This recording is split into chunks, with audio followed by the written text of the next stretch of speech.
কোরআনে কারীম জানিয়েছে ইয়া আইয়ুহার রাসূল বাল্লিগ মা উনজিলা ইলাইকা মির রাব্বিক ওয়া ইল্লাম তাফআল ফামা বাল্লাগতা রিসালাতা ইলা আখিরি আয়াত। সূরা মায়েদার 67 নম্বর আয়াতে আল্লাহ রাসূলকে ডাক দিয়েছেন, হে রাসূল আপনি তাবলীগ করেন, প্রচার করেন, পৌঁছিয়ে দেন। কি তাবলীগ করবেন, কি প্রচার করবেন? মা উনজিলা ইলাইকা মির রাব্বিক, আপনার রব আপনাকে যেটা দিয়েছে তার নাম কি? কোরআন। বলেন বলেন। তাহলে তাবলীগ এই শব্দটা কোরআনে কারীমে আল্লাহ ব্যবহার করেছেন আমর হিসাবে, আল্লাহর আদেশ, আল্লাহর আমর। তার বান্দাদের জন্য মেনে নেওয়া নফল না ফরজ? তাহলে তাবলীগ করা কি? বলেন বলেন, আপনি ভুল বুঝবেন না। তাবলীগ করা ফরজ। কিসের তাবলীগ? মা উনজিলা ইলাইকা মির রাব্বিক, আপনার রব আপনার উপরে যেটা নাজিল করেছে এই আয়াত অনুযায়ী ফতোয়া বের হয়, পৃথিবীতে তাবলীগ হবে কোরআনে। আল্লাহ পাক বলেন আমি ভালোভাবে জানি কোরআনের তাবলীগ যদি আপনি করতে চান আপনার উপরে বিপদ আপদ মুসিবত আসবে। আল্লাহু ইয়াসিমুকা মিনান নাস, ইয়াসিমু এটা মজারে, বর্তমান ভবিষ্যৎ, প্রেজেন্ট ফিউচার। শুধু বিশ্ব নবীকে আল্লাহ এক আদেশ দেননি, হে নবী কিয়ামত পর্যন্ত এই আয়াতটা কোরআনে থাকবে না থাকবে না? সত্যি যদি কোরআনে কারীম আমি আল্লাহর কালাম, এটা তাবলীগ করা ফরজ, এই বিশ্বাস নিয়ে মানুষ যদি তাবলীগ করতে চায়, প্রচার করতে শুরু করে, বিপদ আপদ মুসিবত আসবে, আমি আল্লাহ নিজে আপনাকে বাঁচাচ্ছি, তাদেরকেও বাঁচাবো। এদের উপরে পরিপূর্ণ বিশ্বাস নিয়ে যখন ওই ছোট বয়সে, কয় বছরে বয়স ছিল তখন, কেবল ইন্টার শেষ করে বিশ্ববিদ্যালয়ে গেছি, খুব বেশি হলো 19-20 বছর হবে। এই 20 বছর বয়স থেকে আমি দেখেছি কোরআনে কারীমের সঠিক তাবলীগ করার কারণে, যদি ওই সময় আমাকে পুলিশ ধরেছিল, হাজতে নিয়েছিল, জেলে গিয়েছিলাম, আল্লাহ এমন ভাবে বাঁচিয়েছে তা আমারও বিশ্বাস হয়নি যে এভাবে বাঁচা যায়। এটা আল্লাহর কোরআনের উপরে বিশ্বাস অগাধ। ওই যে বলছিলাম দুনিয়াতে যে যেই কাজে আছেন ওই বিষয়ের উপরে জ্ঞান অর্জন করে দক্ষতা নিয়ে এগিয়ে যাওয়ার সামনে এ তাকওয়া যদি তৈরি হয়, প্রথম আল্লাহ ফলাফল দেবেন। বিপদে পড়লে এমন জায়গা থেকে সাহায্য আসবে যেটা চিন্তার বাইরে। জোরে বলেন সুবহানাল্লাহ।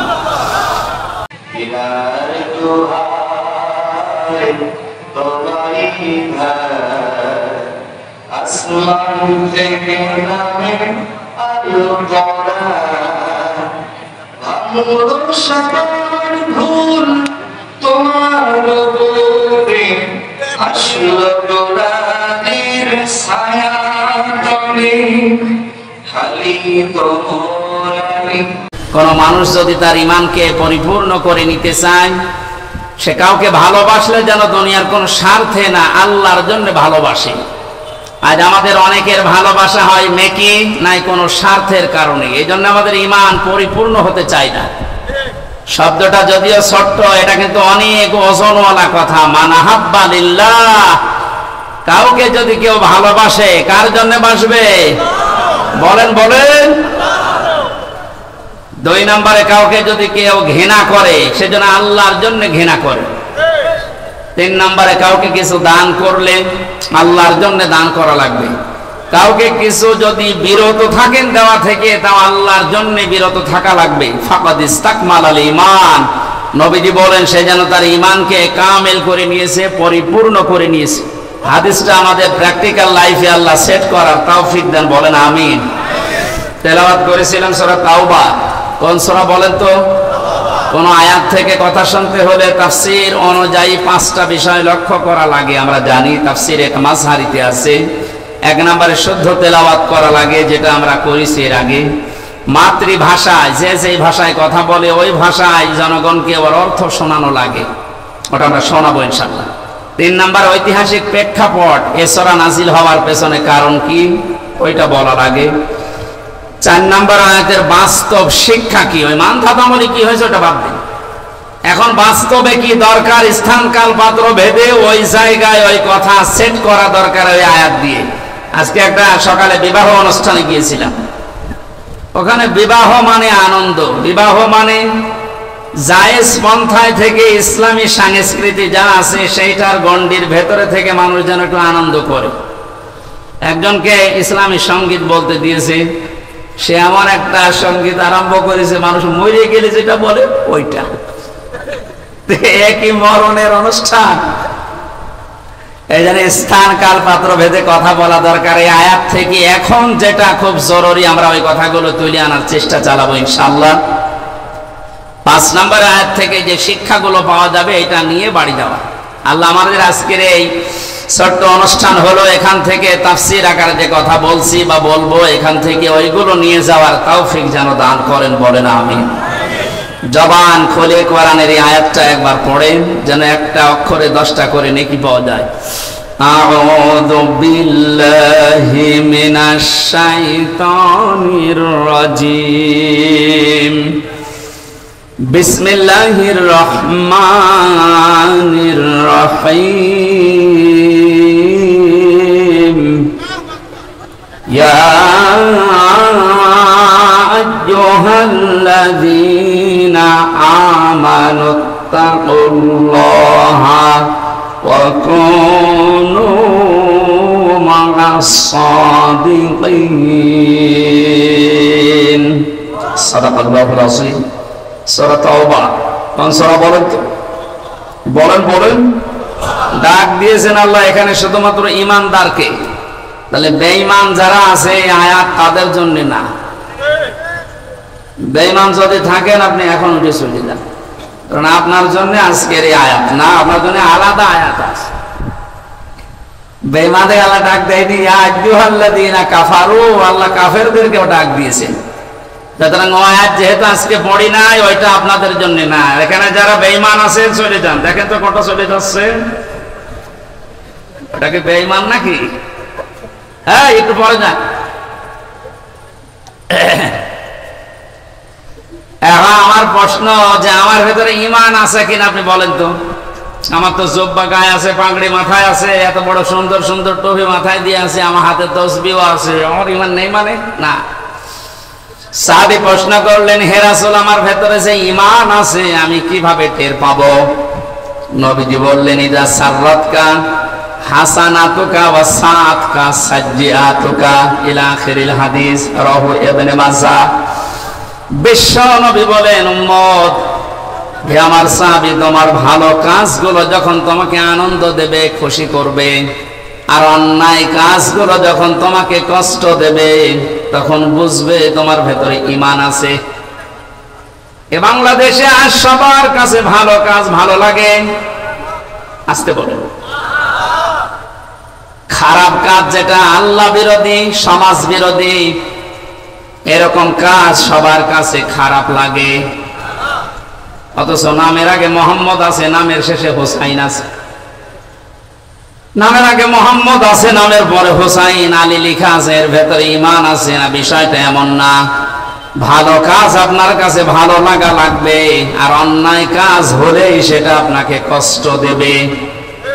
যদি আপনি এই থিওরির উপরে থাকতে পারেন আপনার ভেতরে ঈমান আছে, আর এই দুইটার বাইরে গেলে আপনি 14 বার হজ করে আসলে আপনার ঈমান নেই, আপনি বেঈমান। তাহলে এখানে যারা ভালো কাজ ভালো লাগে তারা বসেন, অন্যায় কাজ দেখলে যাদের কষ্ট হয়, ঈমানদারকে আল্লাহ ডাক দিয়ে 2টা আদেশ দিয়েছেন। ইত্তাকুল্লাহ, আমি আল্লাহকে ভয় করো, ওয়াকুনু মা'আস সাদিকিন, আর দুনিয়ায় যারা সত্যবাদী তোমরা তাদের সঙ্গে থাকো। এখানে আদেশ কয়টা? বলেন। এই আদেশ কি হামজার আদেশ? আল্লাহ রাব্বুল আলামিন আমাদেরকে প্রতিনিধি বানিয়েছেন, খলিফা বানিয়েছেন। আল্লাহ নিজে এই কাজটা করলে মানায় না, তার শানের সাথে যায় না। এই জন্য খলিফা হিসাবে মনে করেন আমি সেই কুষ্টিয়া থেকে আল্লাহর খলিফা হয়ে এসেছি। আল্লাহর বান্দাদের সামনে আল্লাহর ওই কথাগুলো অ্যাডভার্টাইজ করছি। আশা করি আপনি আল্লাহর এই 2টা আদেশ আজকে থেকে মেনে নেওয়ার, মেনে চলার চেষ্টা করবেন। এক নম্বরে ইত্তাকুল্লাহ, আল্লাহকে ভয় করো। প্রশ্ন আসতে পারে, জন্মের পর থেকে শুনছি আল্লাহকে ভয় করো, ভয় তো করি না।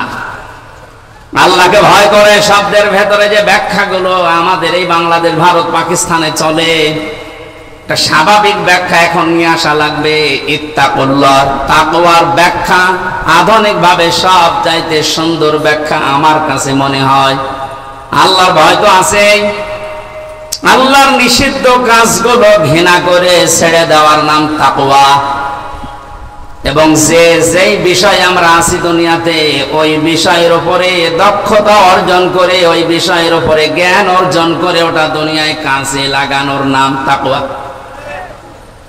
আমি বোঝাতে পারিনি। পৃথিবীতে বেঁচে থাকতে হলে আমাদের কর্মজীবন লাগবে, মাস্ট বি। যেই কর্মজীবনে আছি ওই জায়গায় যেন ওই বিষয়ের উপরে দক্ষতা অর্জন করে, জ্ঞান অর্জন করে ওটা সুচারুরূপে আঞ্জাম দিতে পারি, ওইটার আরবি নাম তাকওয়া। এই তাকওয়া বাংলাদেশে আছে? বলেন। যেই বিষয় জানে না আমরা আরো ওই বিষয়ে ওকে ওই চেয়ারে বসিয়ে দেই, এটা একটা জুলুম। সারা জীবন লেখাপড়া করেছে কৃষির উপরে, ওরে ধর্ম মন্ত্রণালয়ের দায়িত্ব দিয়ে বসে আছে। ধর্ম কি জানে? ওরে দেওয়া দরকার ছিল ধান কয় মনে কয় মন হয়, কয় বিঘাতে কতটুকু লাগাতে হয়, ওই দায়িত্ব দেন। কারণ অনার্স মাস্টার্স করেছে ওইটার উপরে। তাহলে তাকওয়াটা আজ আমরা কোন জায়গায় দেখতে পাচ্ছি না। যেই বিষয় আমরা আছি ওই বিষয়ের উপর আমাদের জ্ঞান নেই অধিকাংশ মানুষের। আমি এই চেয়ারে বসার আগে, এটা একটা আমানতের জায়গা, এই মঞ্চগুলো একটা আমানত। এখানে বসার আগে আমার যতটুকু দায়িত্ব, এখানে যা দরকার ওই বিষয়গুলো কোরআন থেকে, হাদিস থেকে চিন্তা ভাবনা করে, গবেষণা করে, পড়াশোনা করে এসে বলা। অথচ আজ 100 জনের 98 জনের ভেতরে এই দায়িত্ববোধ পাওয়া যাচ্ছে না।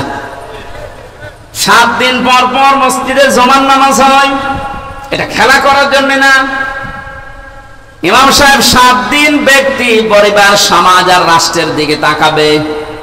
7টা দিন কোরআন থেকে, হাদিস থেকে সলিউশন কি, এর সমাধান কি, উনি এইগুলো মিলিয়ে মিলিয়ে লোড করবে। 7 দিন পরে জমার নামাজে দাঁড়িয়ে জনগণকে ওই বিষয়ে সতর্ক করবে। জনগণ ওইটা বাস্তব জীবনে, প্র্যাকটিক্যাল লাইফে সেট করবে।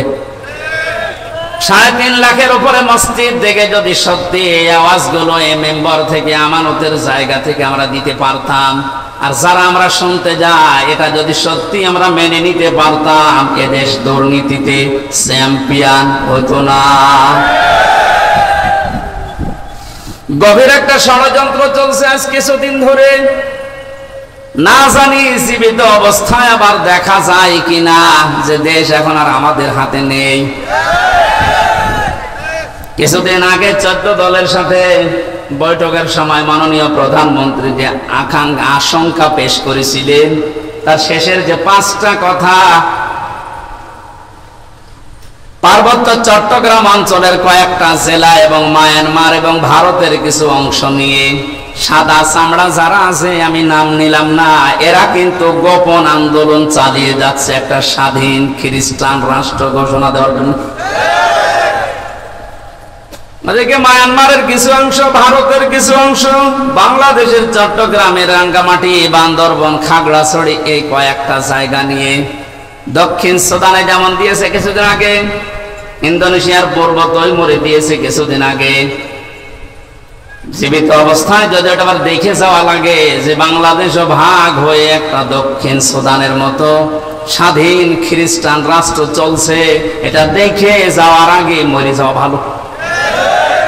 কারণ যে স্বাধীনতা, সার্বভৌমত্ব অখণ্ড রাখার জন্যে, অক্ষুণ্ণ রাখার জন্য হাজার হাজার মানুষ জীবন দিয়েছে, লক্ষ লক্ষ মানুষ, লক্ষ লক্ষ মানুষের ইজ্জত সম্ভ্রম হারিয়েছে, সেটা যদি এখন চর্ম চোখে দেখে যাওয়া লাগে, এত চেতনা করে কি হবে? অনেকে চেতনার দোহাই দিয়ে বিভিন্ন কাজ করে যাচ্ছে। চেতনা আপনার থাকছে না, তো চেতনাটা কাজে লাগান। আল্লাহ সভাপতির উদয় হওয়ার তৌফিক দিন, যদি কপালে হেদায়েত থাকে। এজন্য ষড়যন্ত্র যা হচ্ছে, নাক কান চোখ মুখ খোলা রাখা দরকার আমাদের। যে যেখানে আসি ওই জায়গা থেকে যেন জ্ঞান অর্জন করার মাধ্যমে দক্ষতা অর্জন করে ওই জায়গাটা আমরা ঠিক রাখতে পারি আঞ্জাম দেওয়ার মাধ্যমে। আল্লাহ পাক বলেন তাকওয়া অর্জন করো। এখানে আমি 9টা বিষয় পেয়েছি। তাকওয়া অর্জন কিভাবে করতে হয়? আল্লাহর নিষিদ্ধ কাজগুলো ঘৃণা ভরে ছেড়ে দিতে হয়। যে যেই কাজে আসি ওই কাজের দক্ষতা অর্জন করে জ্ঞান অর্জন করে ওইটা বাস্তবায়ন করতে হয়। এবং তাকওয়ার ফলাফল কি? তাফসিরে মাঝারিতে, তাফসিরে তাবারিতে এই 2টা জায়গায় পড়ে পেয়েছি। তাকওয়া যদি কেউ অর্জন করে, মহান আল্লাহ তাকে 12টা পুরস্কার দুনিয়া আখিরাত মিলে দান করেন। বলেন সুবহানাল্লাহ। দুনিয়ায় তাকওয়ার 1 নাম্বার ফলাফল, এ দুনিয়াতে এই লোকটা বিপদে মুসিবতে পড়লে এমন জায়গা থেকে আল্লাহ সাহায্য পাঠায়, ওই লোকটার ধারণাও ছিল না যে এখান থেকে সাহায্য আসতে পারে। সত্যি যদি আপনার তাকওয়া অর্জন হয়, এটা আপনি দেখতে পারবেন।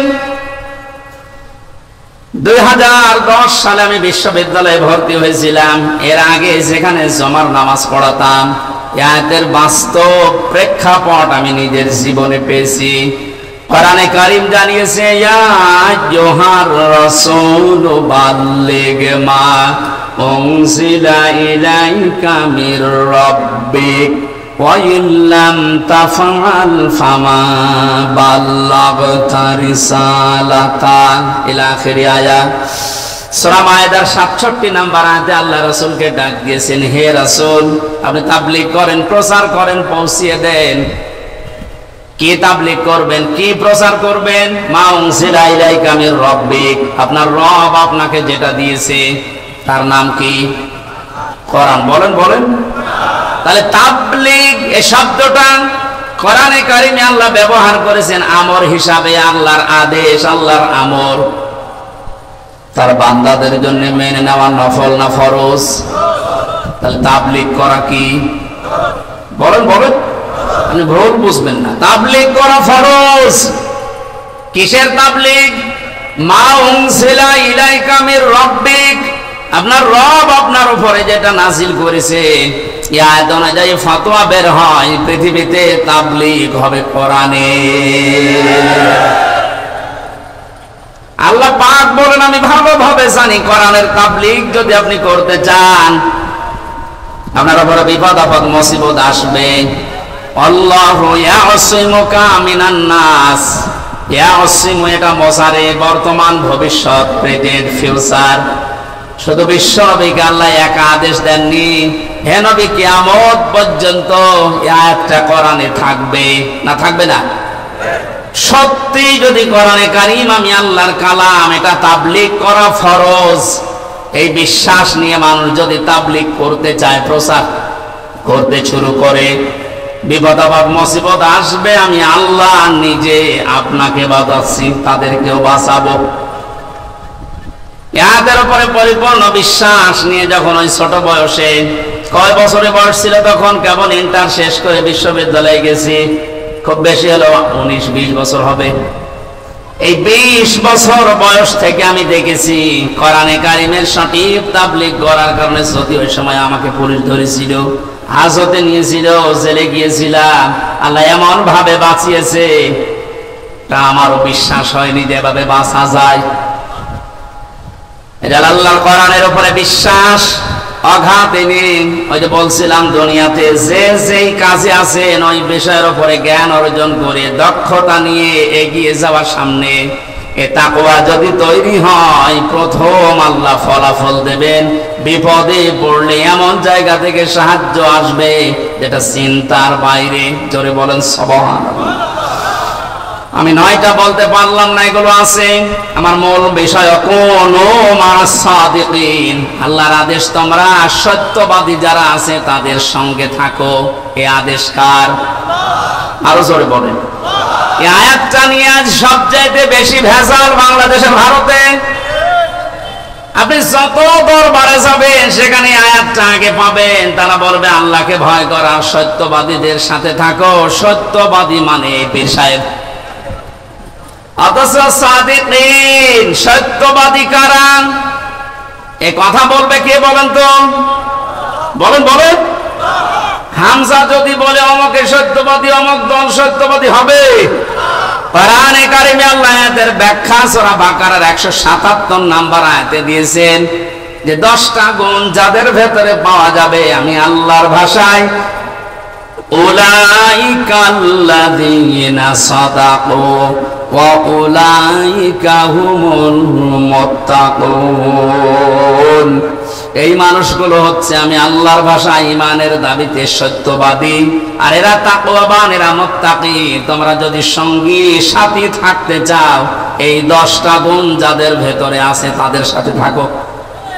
এটাতে রেকর্ড হচ্ছে সারা পৃথিবীতে, কালকে ছড়াবে। আমার সামনে এখন 750 কোটির উপরে বেশি মানুষ মনে করেন বসে আছে। আমি নিজের ঈমান থেকে দায়িত্ববোধ নিয়ে কথা বলছি। আল্লাহ যাদের সাথে থাকতে বলেছেন তাদের পরিচয় যদি এখন এই আয়াতের সাথে মিলে যায়, অবশ্যই তাদের সাথে থাকা আপনার জন্য ফরজ। কোরআনে কারীম আদেশ দিচ্ছে, এবার আপনি মিলান। লাইসাল বিররু আন তুওয়াল্লু ওয়াজুহাকুম কিবালাল মাশরিকি ওয়াল মাগরিবি ওয়ালাকিন্নাল বিররা মান আমানা বিল্লাহ। আল্লাহ পাক বলেন শুধু পূর্ব দিকে আর পশ্চিম দিকে মুখ ঘুরিয়ে নামাজ পড়লে সওয়াব হবে। কে বলেছে তোমাদেরকে? শুধু মুখ ঘুরিয়ে নামাজ পড়লেই মনে করছো না আমার সওয়াব এত বেশি হয়ে গেছে, জান্নাত আমার জন্য যথেষ্ট? কখনোই না। ওয়ালাকিন্নাল বিররা মান আমানা বিল্লাহ। আরে আসল নেকির কাজেই দুনিয়াতে আল্লাহর উপরে বিশ্বাস করা। কার উপরে? এখন আল্লাহর উপরে বিশ্বাস কি? এখন বলেন যে জন্মের পর থেকে যে শব্দ শুনছি আল্লাহর উপরে ঈমান আনা, বিশ্বাস করা।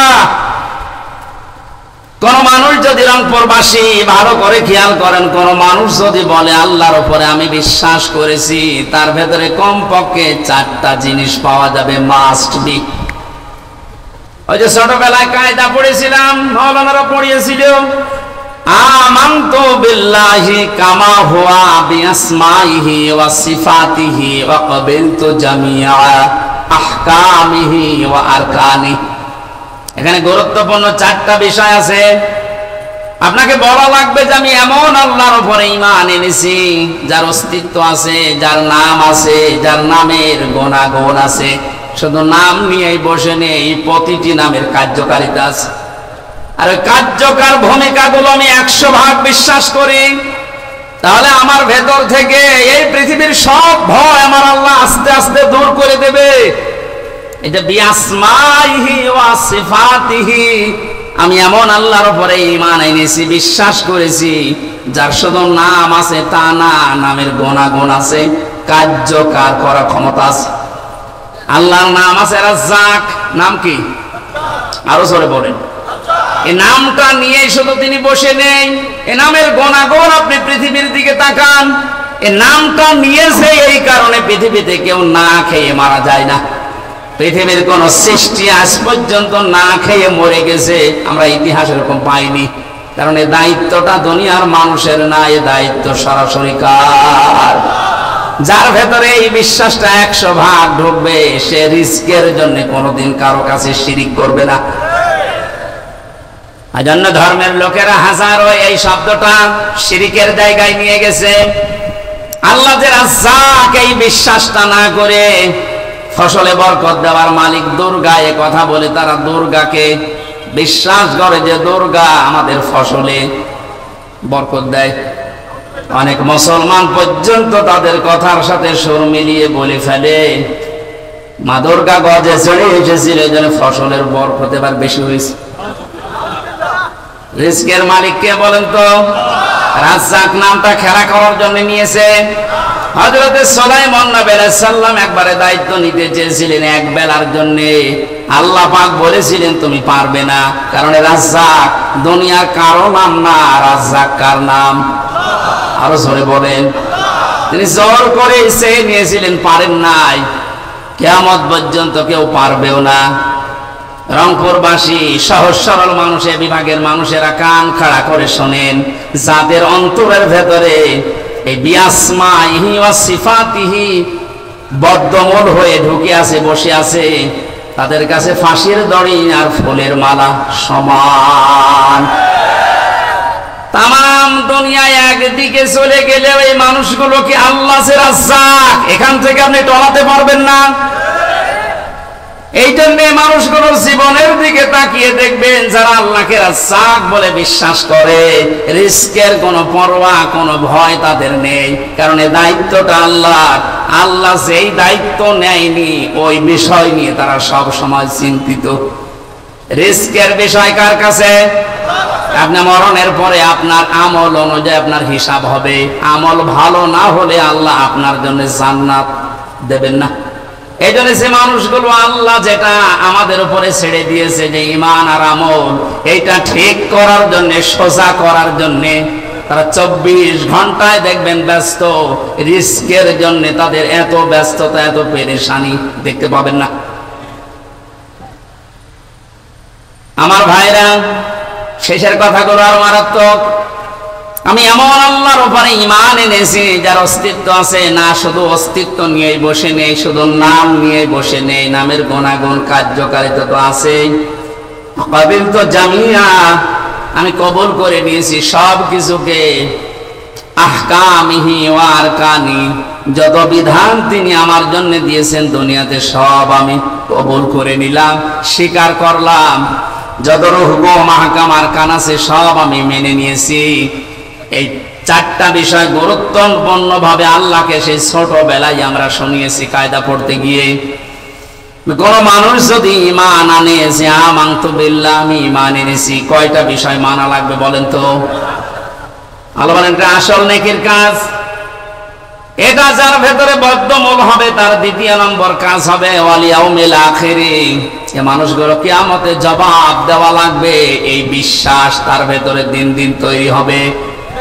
যে জাতির ভেতরে কিয়ামতের বিশ্বাস যত বেশি তৈরি হবে, ওই জাতি তত বেশি জবাবদিহিমূলক আচরণ করবে। মরণের পরে জবাব দেওয়া লাগবে, আল্লাহর দরবারে দাঁড়ানো লাগবে। বিশ্বাস আজ অনেকের ভেতরে নেই, এই জন্য আমরা বেপরোয়া জীবন যাপন করছি। আয়াতের তাফসীরে আজকেই পড়ছিলাম, কোন মাস সাদিকিন, আল্লাহ পাক জানিয়েছেন, হে নবী আপনি বলেন, দুনিয়াতে যারা সত্যি পৃথিবীতে সত্যের উপরে টিকে থাকার জন্য চেষ্টা চালায়, আসমানে একটা ঘোষণা হয়ে যায় যে আমার ওই বান্দা, ওই বান্দি সত্যবাদী। করে বলেন সুবহানাল্লাহ। কোন মানুষ যখন সত্যবাদী হিসাবে পরিগণিত হয়, ঘোষণা হয় আসমান জমিনে, আল্লাহ পাক ওই সত্যের দ্বারা তাকে জান্নাতের দিকে এগিয়ে দেন। আর কোন মানুষ যখন মিথ্যার উপরে, মিথ্যাকে প্রতিষ্ঠা করার জন্য চেষ্টা চালায়, আসমান জমিনের যে ঘোষক ফেরেশতা আছে ঘোষণা দিয়ে দেয় যে ওই লোকটা, ওই মেয়েটা মিথ্যাবাদী, ওর নাম মিথ্যাবাদী হিসাবে পরিগণিত হয়ে যায়। ওই মানুষটা মরণের আগে আর ঈমান পায় না, ও বেঈমান হয়ে মারা যায়। কারণ মিথ্যা এই পৃথিবীর সব পাপের মূল। এর থেকে আপনি কি বুঝলেন? মিথ্যাকে আজ যারা জানা শোনার পরে প্রতিষ্ঠিত করতে চান, কায়েম করতে চান, দাঁড় করিয়ে রাখতে চান, হয়তো আপনি আরো 50 বছর এই দুনিয়ায় টিকে থাকতে পারবেন, কিন্তু মরণের সময় আপনি ঈমান পাবেন না, বেঈমান হয়ে মরবেন। মিথ্যা সব সময় নিয়ে যায় জাহান্নামের পথ দেখাতে। আল্লাহ এই শব্দটা সহজ ভাবে আমাদের 2 দলকে, সত্য এবং মিথ্যার উপরে যারা আছি, এই 2 দলকে এই শব্দটা সহজ ভাবে বোঝার তৌফিক দেন। বলেন আমিন। আপনাদের আমিন শুনে বোঝা যাচ্ছে যেটা আপনি মানবেন না। কিয়ামতের বিশ্বাস যে জাতির ভেতরে যত বদ্ধমূল ভাবে বসে যাবে, ওই জাতির কাছে জবাবদিহিমূলক আচরণ পাওয়া যাবে। এইটা তৈরি করার জন্য আজ বাংলাদেশে জনগণের সামনে কোরআন দিয়ে আমরা কথা বলতে চাই। আপনার কাজ ছিল এইটা, ওই কাজ আমরা করে দিচ্ছি, আমাদের আরো বাহবা দেওয়া দরকার। কিন্তু অনেক জালেম আছে আমাদের কাজে বাধা দেয় আর বন্ধ করে দেয়। ওয়াল ইয়াউমিল আখির পর্যন্ত আল্লাহ শেষ করেননি। এই শব্দটার ভেতরে এত কিছু লুকিয়ে পেয়েছি আমি। কোন মানুষ যদি সত্যিই বলে আল্লাহ কিয়ামতে আমার জবাব দেওয়া লাগবে, এটা আমি বিশ্বাস করি, দেখবেন ওর জীবন ওই দিন থেকে আস্তে আস্তে পরিবর্তন হয়ে যাচ্ছে। ওর চলাফেরা, ওর কথাবার্তা, ওর লেনদেন, ওর আচার আচরণ সব পাল্টিয়ে গেছে। খলিফাতুল মুসলিমিন হযরত ওমর, হাদিসটা যদিও দুর্বল, আমি শিক্ষার জন্য বলছি। ইন্তেকালের 12 বছর পর তার সন্তান আব্দুল্লাহর সাথে দেখা হয়েছিল স্বপ্নে। হযরতে আব্দুল্লাহ বলেন, বাবা কোথায় ছিলেন এতদিন? খলিফাতুল মুসলিমিন হযরত ওমর বলে, বাবারে আজ 12টা বছর আমি দুনিয়ার জীবন ছেড়েছি, আমি আল্লাহর দরবারে হিসাব দিচ্ছিলাম। শেষ পর্যন্ত মহান আল্লাহ আমাকে বলেছে, ও মা আমারে মাফ করে দিলাম। 12 বছর পরে এখন আমি আল্লাহর মাফের ঘোষণা পেয়ে জান্নাতের নহর থেকে গোসল করে জান্নাতের কাপড় পরে আমি জান্নাতে যাচ্ছি। ও রংপুরবাসী, আকাশের তারকার চাইতে হযরত ওমরের নেকির কাজ দুনিয়ায় বেশি ছিল। রাস্তা দিয়ে গেলে শয়তান পর্যন্ত ভয় পেত ওই রাস্তায় যেতে। নবীর পরে যদি কেউ নবী হওয়ার যোগ্যতা অর্জন করত, হযরত ওমর নবী হয়ে যেত। জান্নাতের সার্টিফিকেট জিন্দা অবস্থায় যে পেয়েছিল যারা, তার ভেতর উনি 2 নাম্বার। এই পর্যায়ের মানুষ মানে যদি 12 বছর লাগে তারপর আল্লাহ বলেন আমি মাফ করে দিয়েছি। বলেন তো আপনি নিজের দিকে তাকিয়ে আপনার কয় বছর লাগবে? আমি মাঝে মাঝে একা যখন থাকি আমার মাঝে মাঝেই মনে হয় আল্লাহ তুমি যদি আমার এখনই বলো হামজা তোরে আমি 2024 সালের জুন মাসের 1 তারিখ পর্যন্ত মাফ করে দিলাম, যা শুধু জুন মাসের 2 থেকে এই 24 এই 23টা দিনের হিসাব দিয়ে তুই জান্নাতে চলে যা। আমার যে জীবনের স্টাইল, আমার মনে হয় 24 দিনের হিসাবও আমার দেওয়া সম্ভব না। আপনারা পাইবেন না? আপনাদের গলার ভাব দেখে বুঝতে পারবেন।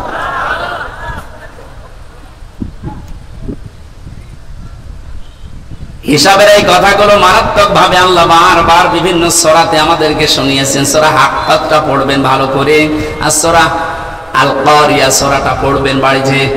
আমাদের সময় নির্ধারিত, তো এই জন্য ব্যাখ্যা করা যাচ্ছে না। ওয়াল ইয়াউমিল আখিরি ওয়াল মালাইকাতি ওয়াল কিতাবি ওয়ান নাবিয়্যিন, এখানে একটা একটা করে 10টা গুণের কথা আছে। এই গুণগুলো দুনিয়ায় যারা অর্জন করতে পারে এই মানুষগুলো আল্লাহর ভাষায় সত্যবাদী। আল্লাহর ভাষায় কি? আমার কেবল 2টা হয়েছে, এখনো 8টা বাকি আছে, আমি শেষ করে দেব। এই 8টা শুনবেন, কারা হাত তোলেন তো দেখি। আন্দাজ হাত তুলেন না, চলে গেলে কিন্তু মুনাফিক হয়ে যাবেন। তোলেন। এই মাহফিলটা আসলে মাদ্রাসার না, মাদ্রাসার মাহফিল না হলে আমি এই পয়েন্টগুলো বাকিও রাখতাম না, সব বলে দিতাম। বলেন বলেন করলে তো হচ্ছে না, এই যে বারবার তাকাচ্ছে।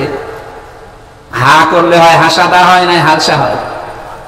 এই জন্যে তো আর আগাতে পারছি না। আপনারা টাকা পয়সা যা দিয়েছেন ওনাদের হয়তো খরচ ওঠে না।